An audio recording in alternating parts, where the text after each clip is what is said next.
قفك رمضان صومه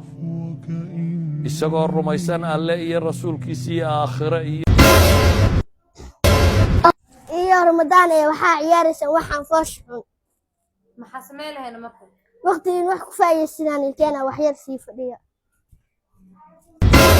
maxaa keen rabtaa xalkooda waxay keen rabtaa wasil fadhinaabe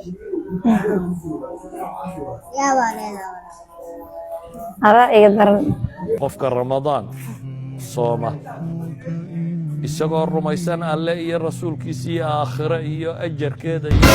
foroodhan isagoo hadiidan hadiidan waqtigiin ku bixi waxni anfaca aakhir iyo adduunyo ilaahay dartiina u soomaya iimaanan waxtisaaban wuxuu nabigu yidhi qufira lahu maa taqadama min dembi kaa waxa la dhaafaa dembigiisii hore markaas haddana mar labaad nabigu wuxuu leeyahy calayhi الsalaatu wasalaam man qaama ramadaana إيمانا واحتسابا غفر له ما تقدم من ذنبه نك رمضان